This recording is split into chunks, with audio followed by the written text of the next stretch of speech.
Halo, jumpa lagi di channel yang selalu menghadirkan informasi-informasi yang digali dari berbagai sudut pandang untuk memperkaya kehidupan bermasyarakat, berbangsa, dan bernegara.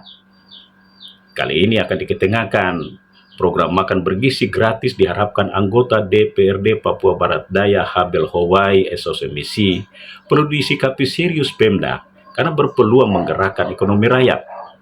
Dan strategi Bupati Sorong Selatan jabarkan visi misi yang dijanjikan dengan sistem meritokrasi berdasarkan kemampuan dan prestasi melalui manajemen talenta, serta respon Kapolres dan Dandim Sorsel dari aspek Kamtipmas dan pembinaan teritorial.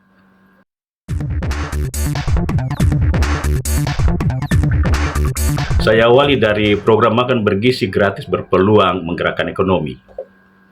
Anggota DPRD Papua Barat Daya Habel Howai SOSMISI mengharapkan Pemda Kabupaten Kota sikapi serius program makan bergizi gratis Presiden Prabowo karena berpeluang menggerakkan ekonomi rakyat kecil yang selama ini kesulitan memasarkan hasil pertanian, perikanan, dan peternakan karena tidak bisa menjangkau pasar.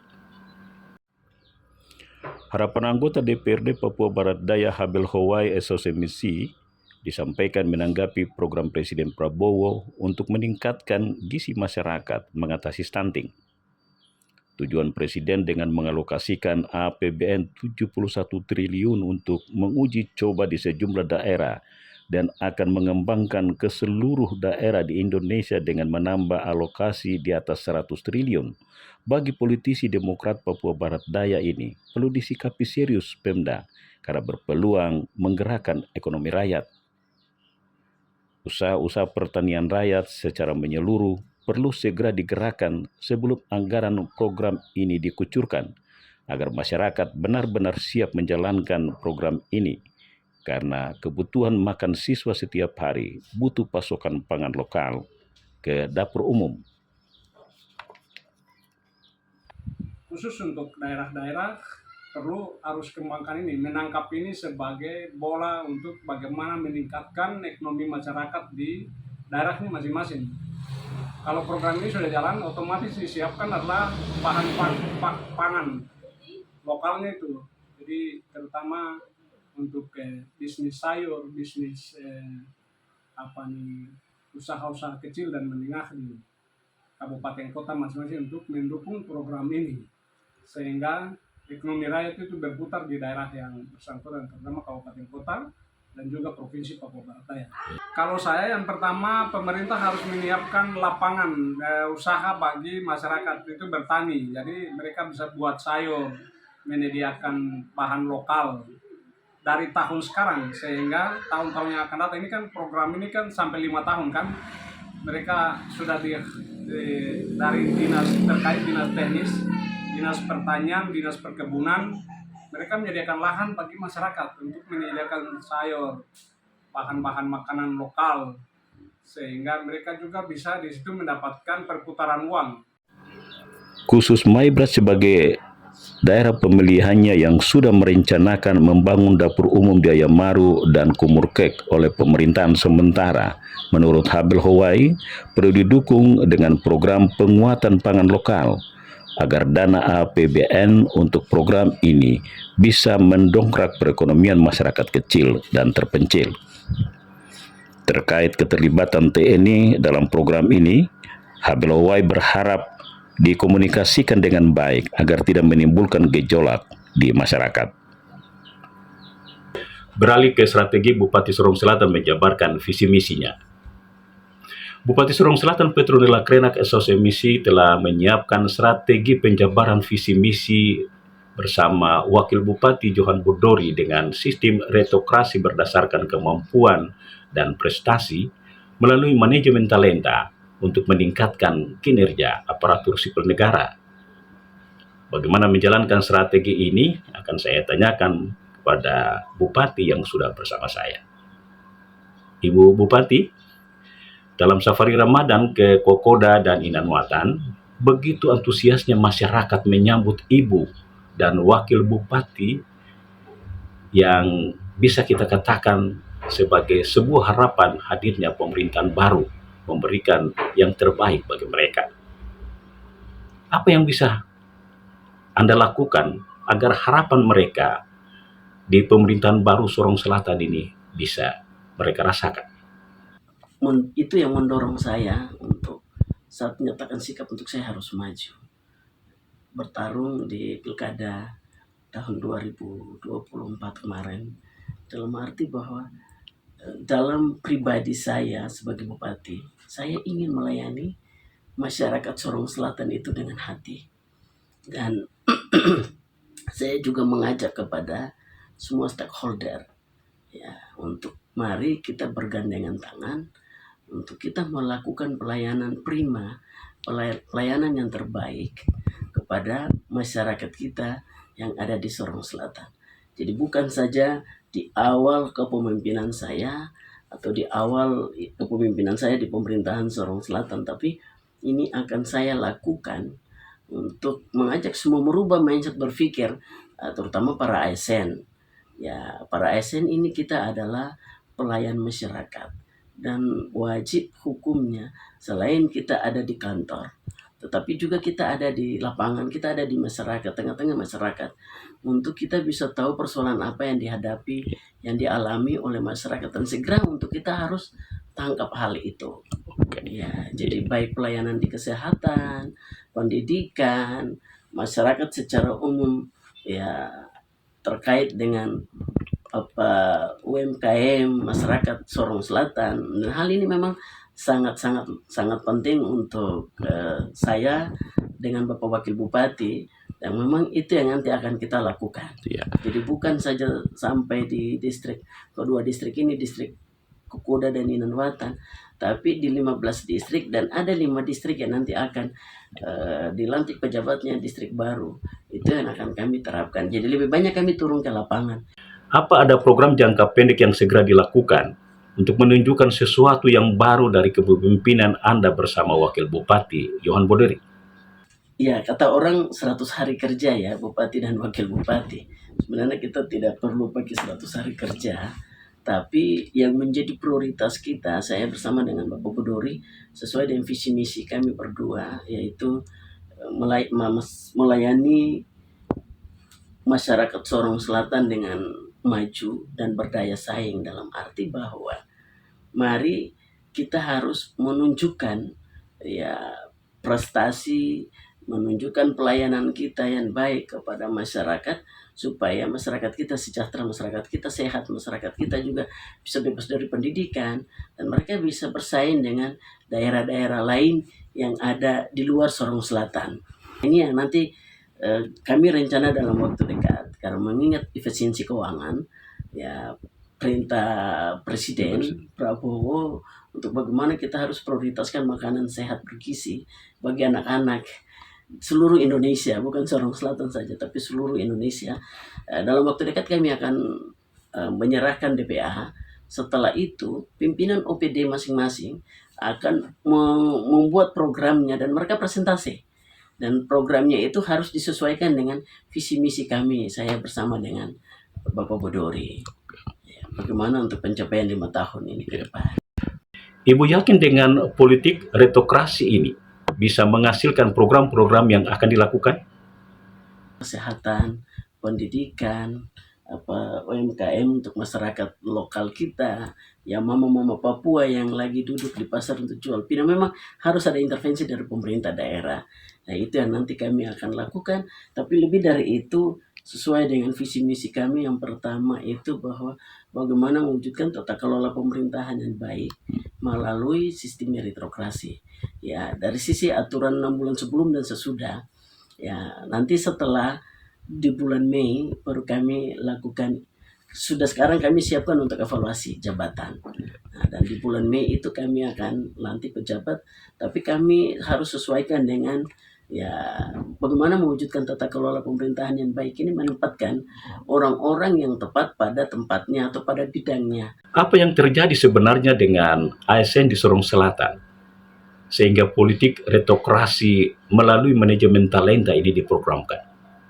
Dan memang ini saya kurang lebih hampir 10 tahun kepala BKD, dan saya tahu semua ASN yang ada di Sorong Selatan. Dan hal ini harus kita lakukan. Apa yang terjadi? Ya, puji Tuhan kami minggu kemarin kami sudah lakukan sosialisasi bagaimana penerapan manajemen talenta. Manajemen talenta ini kita lakukan di Sorong Selatan ya. Kebetulan Pak Wakil BKN RI Republik Indonesia, beliau berkenan hadir pada saat kegiatan sosialisasi itu. Dan dalam waktu dekat kami akan lakukan manajemen talenta, penerapan manajemen talenta di Sorong Selatan.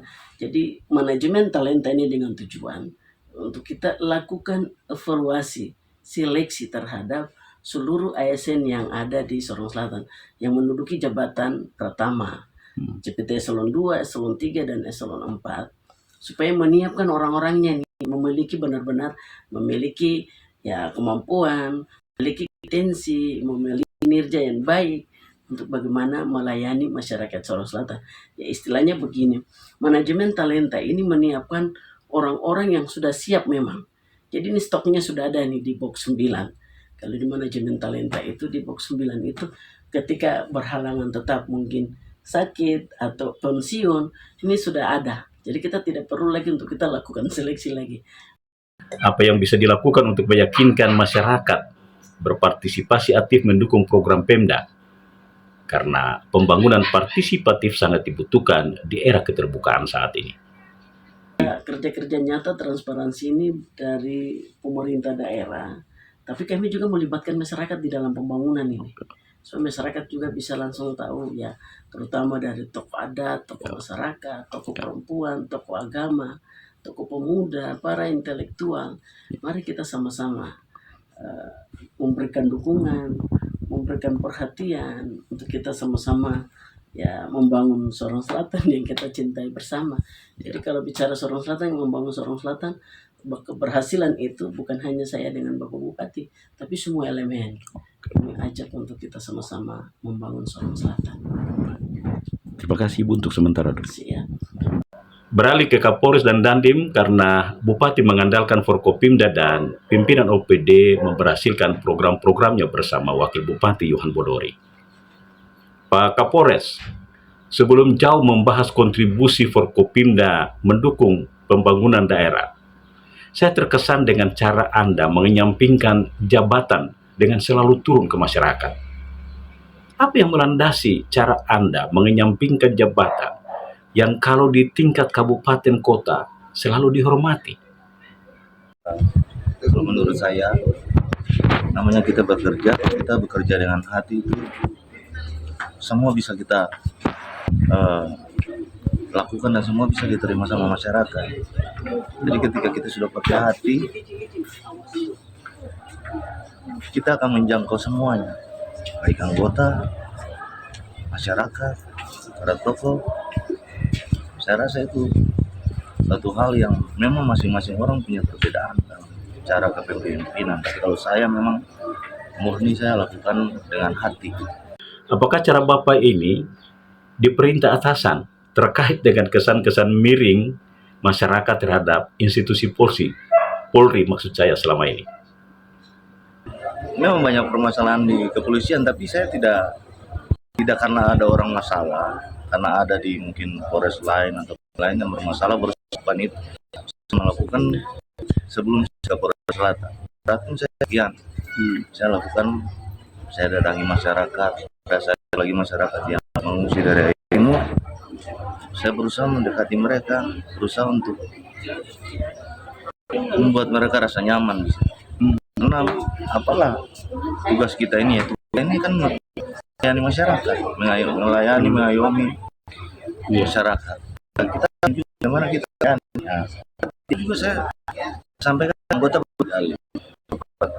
Jamin saya dari Senin sampaikan layak pada masyarakat.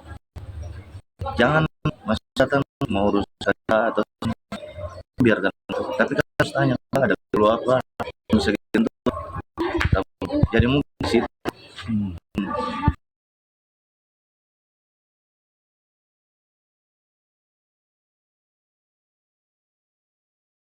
Bagaimana menyingkapi ajakan Bupati membantu pemerintah dalam pembangunan kaitan dengan peran kepolisian negara?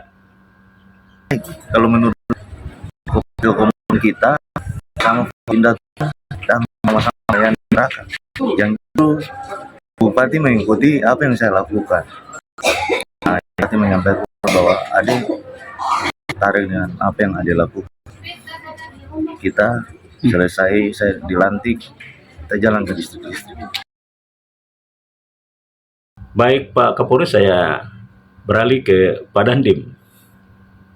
Pertanyaan pertama saya Pak Dandim sama dengan Pak Kapolres. Mengapa jabatan yang disandang terkesan dijadikan untuk mendekatkan diri dengan masyarakat? Memang dalam hal ini sebenarnya bukan masalah apa atau bagaimana ya, tapi memang seyogyanya dan memang dari dulu TNI itu lahir dari rakyat. Ibu kandungnya TNI itu adalah rakyat. Jadi kita bersama-sama rakyat, kita bertugas sebagai TNI, kita juga dalam rangka untuk mensejahterakan rakyat. Sehingga apapun profesi yang ataupun pangkat yang saya sandang itu nggak ada gunanya kalau kita tidak bersama rakyat. Bagaimana menggerakkan bawahan menjalankan ataupun menjabarkan 5 kemampuan teritorial dalam tugas sehari-hari terkait dengan tuntutan kemajuan teknologi saat ini? Jadi kita di teritorial ini selalu ditekankan dan juga diarahkan kita selalu bersama-sama rakyat. Apapun yang terjadi kita harus berpihak kepada rakyat. Presiden Prabowo pun juga mencanangkan bahwa beliau juga berpihak kepada rakyat. Manifestasi dari 5 kemampuan teritorial ini dalam rangka untuk kita manunggal dengan rakyat, yang kita istilahkan dengan TNI manunggal dengan rakyat. Jadi kesulitan rakyat, kesulitan masyarakat, kita siap untuk membantu. Kita harus bahu-membahu bekerja sama untuk mensejahterakan rakyat. Teritorial ini sangat luas. Jadi tidak hanya kita istilahnya kalau zaman dulu ngeter gitu, tidak. Tapi kita bagaimana kita bersosialisasi, bagaimana kita berkomunikasi, bagaimana kita saling bekerja sama, membangun desa, membangun masyarakat, baik itu sumber daya manusianya maupun fasilitas-fasilitas yang mungkin di situ masyarakat sangat kurang ataupun membutuhkan. Nah, kita hadir di situ dalam rangka untuk meningkatkan bidang teritorial kita untuk mewujudkan yang kita sebut tadi TNI manunggal dengan rakyat. Karena di Kokoda saya temui tidak ada Koramil. Bagaimana mengkomunikasikan dengan Satgas PAM wilayah yang ditugaskan di distrik ini? Memang keterbatasan organisasi dan juga sumber daya yang sekarang ada, terutama Kodim 1807 Sorong Selatan, memang di sini di Kokoda dan Kokoda Utara ini belum terjangkau dan belum ada pos ramil ataupun koramil definitif. Kebetulan ada Satgas PAM wilayah RI PNJ, dalam hari ini adalah Batalion 762 dari Sorong, itu yang mengcover. Jadi sangat membantu kita tugas Kodim dalam rangka untuk pembinaan teritorial di wilayah yang belum ada babinsa maupun pos koramil ataupun koramil definitif. Orientasi utamanya apa? Sama sebenarnya. Kalau dari batalion memang dia tugas pokoknya dia adalah untuk menjaga keamanan di wilayah ini. Tapi tugas terkandungnya adalah bahwa satuan Satgas itu 762 dalam hal ini yang berada di sini itu membantu bagaimana pembinaan teritorial dalam segi keamanan dan ketertiban masyarakat ini terjamin. Koordinasi dan juga kolaborasi antara personel Satgas dan juga kita dari Kodim tentunya akan bersinergi, dibantu dengan aparat keamanan dari desa. Ada pepatah mengatakan, pelaut yang hebat tidak lahir dari laut yang tenang, tetapi lahir dari laut yang penuh dengan ombak dan badai. Artinya, sikap anggota DPR Papua Barat Daya, Bupati, Kapolres dan Dandim menyingkapi tantangan tugas dan tanggung jawab yang diemban harus tumbuh dari dalam diri sendiri agar tujuan memberikan kesan baik di masyarakat bisa terpenuhi dari seorang pemimpin yang dipercaya pemerintah. Semoga bermanfaat dan sampai bersua lagi.